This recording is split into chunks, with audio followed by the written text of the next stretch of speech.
নম্বরে মানুষ মর্যাদার অধিকারী হয় তার পদ পদবীর কারণে। খেটে খাওয়া মানুষ, অজপাড়া গায়ে থেকে উঠে আসা মানুষ যখন মন্ত্রিত্বের আসনে আসীন হয়, যখন মেম্বার অফ পার্লামেন্ট হয়ে যায়, যখন কোনো এক উচ্চপদস্থ কর্মকর্তাতে পরিণত হয়, স্বাভাবিকভাবে ওই গ্রামের ভালো মানুষগুলো সেই খেটে খাওয়া মানুষটাকেও মর্যাদার আসনে আসীন করতে বাধ্য হয় তার পদ পদবীর কারণে।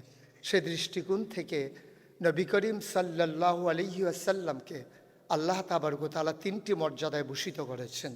তিনি ইমামুল মুরসালিন, তিনি খাতামান নবিয়্যিন, তিনি রাহমাতুল লিল আলামিন। তিনি নবীরা এমনিতেই মর্যাদার অধিকারী, কারণ তারা মিথ্যার কাছ থেকে অনেক দূরে।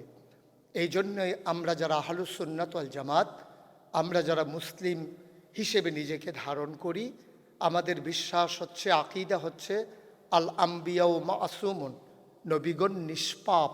সে দৃষ্টিকোণ থেকে আমার নবী করিম সাল্লাল্লাহু আলাইহি ওয়াসাল্লাম তিনি ইমামুল মুরসালিন, সমস্ত রাসূলগণের তিনি ইমাম।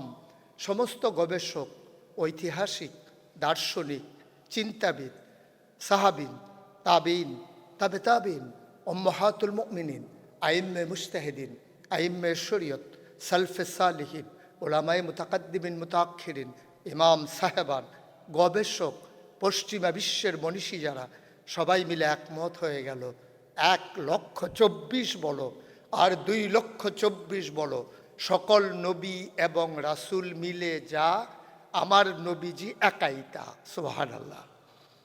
সবাই মিলে যা আমার নবীজি একাই তা।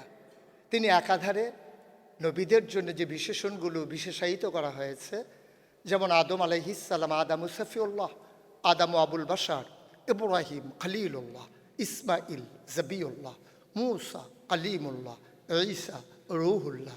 সুলাইমান নবীরে দিলেন রাজত্ব, দাউদ নবীরে দিলেন সুন্দর কণ্ঠ, ইউসুফ নবীরে দিলেন সুন্দর চেহারা, আর আমার নবী সকল সমন্বয়ে তিনি এক অনন্য আধার, যেন একই বিন্দুতে সকল কিছু এসে জমে গেছে।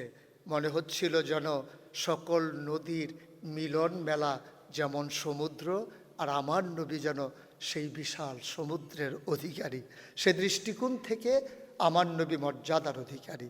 গেল দুইটা, বংশ আর পদ পদবী। 3 নম্বরে তার সূরত। একটা মানুষ বাহ্য দৃষ্টিতে দেখতে যখন সুন্দর হয়, আপনি শ্রদ্ধায় অবনত হয়ে যায় অপর হৃদয়, হৃদয়ে আন্দোলন সৃষ্টি হয়, ভালোবাসা তৈরি হয়, হৃদয়ের ভিতরে আনন্দের হিল্লোল বয়ে যায় মানুষের সৌন্দর্য দেখে। সে দৃষ্টিকোণ থেকে আমার নবী ছিলেন মধ্যম আকৃতির সুদর্শন এক পুরুষ। তিনি যখন হাজারো মানুষের সামনে দাঁড়াতেন, লক্ষ মানুষের সামনে যখন দাঁড়াতেন, তার সাথে লম্বা লম্বা মানুষগুলো যখন দাঁড়িয়ে যেত, তিনি মধ্যম আকৃতির মানুষটি যখন দাঁড়াতেন, অবাক বিস্ময়ে সবাই তাকিয়ে দেখত, সবার উপর দিয়ে আমার নবীর চেহারা মোবারক দেখা যায়। যদিও তিনি মধ্যম আকৃতির, তার চুলগুলো ছিল হালকা হালকা কোঁকড়ানো, ঘাড় পর্যন্ত প্রলম্বিত, তার নাচ কপাল ছিল চওড়া, শুভ্র সাদা, তার চোখগুলো ছিল টানা টানা, তার চোখগুলো ছিল মায়াবী, চোখের পাপড়িগুলো ছিল ফুটন্ত গোলাপের এক একটা পাপড়ির মতো। কখনো বা যখন চিনি চোখের পলক ফেলতেন, মনে হতো মৃদুমন্দ বাতাসে গোলাপ পাপড়ি যেন দোল খাচ্ছে। তার চোখের অংশ ছিল রক্তিম আভ সাদা, কালো অংশ ছিল কৃষ্ণ কালো, নাক ছিল তার খাড়া, ছিদ্রগুলো ছিল তার ছোট ছোট, নাকের নিচে তার ছিল চিকন সরু গোঁফ, সরু গোঁফের নিচেই ছিল তার একেবারে গোলাপি রঙের দুটি ঠোঁট। তিনি কখনো বা যখন মুচকি হাসতেন, ঠোঁট দুটি যখন একটু ফাঁক হতো, অবাক বিস্ময়ে পৃথিবীর মানুষগুলো চমকে উঠত, থমকে দাঁড়াতো, আশ্চর্যান্বিত হয়ে যেত, মনে হতো গোটা পৃথিবীতে যেন বিজলি চমকিয়েছে। কখনো বা যখন তিনি পথ মারাতেন, মাস আগে, 2 মাস আগে কখনো তিনি হেঁটে গেছেন এ পথে, মেঠু পথে, পরবর্তীতে কোনো সাহাবা যখন যেতেন ওই পথে, তিনি চমকে উঠে জিজ্ঞেস করতেন, পাশে যাদের বাড়ি, ওই এলাকার যারা অধিবাসী, তাদেরকে জিজ্ঞেস করতেন, ভাইরা এ পথ মারিয়ে কি গিয়েছেন আমার নবী? সে তো অনেক দিন আগের কথা, 1 মাস হয়ে গেছে আমার নবী এ পথ পাড়ি দিয়ে গেছেন, আপনি কিভাবে বুঝলেন? সাহাবা চোখের পানি ছেড়ে দিয়ে বলতেন, 1 মাস আগে এ পথ মারিয়ে গেছেন আমার নবী, 1 মাস পরে আজও যেন তার গায়ের জান্নাতি গন্ধ পাওয়া যায়। তিনি যখন দুপুরবেলা প্রচণ্ড রোদের মাঝে ঘামতে ঘামতে ঘরে যেতেন, মুক্তার দানার মতো তার কপালে যখন ঘামের বিন্দুগুলো জমে যেত, মনে হতো যেন সোনার মাঝে সোহাগা, যেন অনন্য এক সৌন্দর্য তিনি। মায়েরা বলতেন, ইয়া রাসূলুল্লাহ, গুস্তাখি মাফকার দিনের আকরে নিজেদেরকে নিয়োজিত করে চিকিৎসা বিজ্ঞানকে যারা অনন্য উচ্চতায় নিয়ে যাচ্ছেন, আমি এমন একদল মানুষের সামনে কথা বলছি, আমি এমন একদল মানুষের সামনে কথা বলছি যারা মানুষের সেবায় নিজেকে নিয়োজিত করে, নিজের পার্সোনাল লাইফ বলতে আর কিছুই রাখলো না। রাত বিরাতে অঘোর ঘুমে যারা ঘুমিয়ে থাকেন, তখনও যখন কল আসে রোগীর জন্যে, যারা হন্তদন্ত হয়ে ছুটে আসেন আরামকে হারাম করে দিয়ে। আমি প্রাউড ফিল করছি, আমি গর্ববোধ করছি যে আমি এমন একদল মানুষের সামনে কথা বলছি সমাজ বিনির্মাণে, সুস্থ মানুষ তৈরিতে যারা ভূমিকা রাখছে অবিরত। আজকের আয়োজন সত্যিকার অর্থেই অনন্য আয়োজন।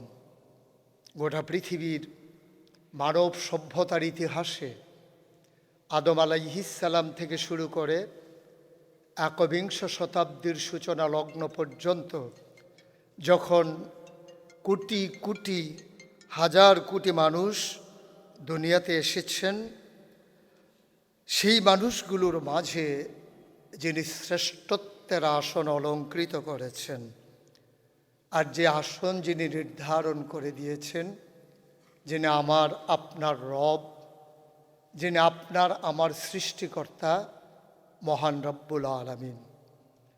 আজকের এই আয়োজক যারা, যদিও তারা চিকিৎসা শাস্ত্রে ব্যুৎপত্তি লাভ করতে চান, কিন্তু আমি দেখলাম অধিকাংশ সুরত ধারণ করেছেন দ্বীনি চেতনায় উদ্বুদ্ধ হওয়া এবং ইসলামী সুরত ধারণ করে তারা নিজেদেরকে শানিত করে এ সমাজ বিনির্মাণে এগিয়ে নিয়ে যেতে চান।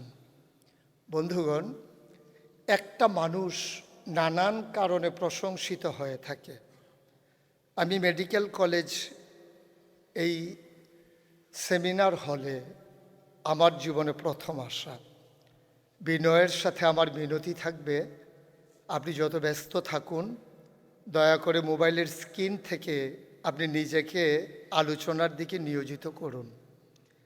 আপনি কথা বলবেন পরেও, কিন্তু কথা থাকবে না আর পরে। সুতরাং বিনয়ের সাথে মিনতি, আমার গুস্তাখি মাফ কর দিজিয়ে, বেয়াদবি মাফ করবেন। আমার কথাগুলো শুনতে হবে এজন্যে, যেহেতু আমি কথা বলছি আপনাদের জন্যে। বন্ধুগণ, একটা মানুষ তার প্রশংসা পায় 4 কারণে, প্রশংসিত হয় 4 কারণে: বংশ, পদবী, সুরত, সিরত। এই 4 কারণে মানুষ প্রশংসিত হয়। বংশীয়ভাবে, যেটাতে আপনার হাত নাই, আপনি একটা ভালো বংশে জন্মগ্রহণ করলে স্বাভাবিকভাবে আপনি প্রশংসার অধিকারী হবেন, নিজে আত্মোপলব্ধি করবেন আপনি একটা ভালো ফ্যামিলির ছেলে, আপনি এসেছেন অনেক বড় কোনো পরিবার থেকে, যে পরিবারের মানুষগুলো অতীতে অনন্যতার নজির স্থাপন করেছে। সেই দৃষ্টিকোণ থেকে আমার নবী করিম সাল্লাল্লাহু আলাইহি ওয়াসাল্লাম গোটা পৃথিবীতে সবচেয়ে মর্যাদার যে বংশ, সে বংশের নাম কুরাইশ বংশ।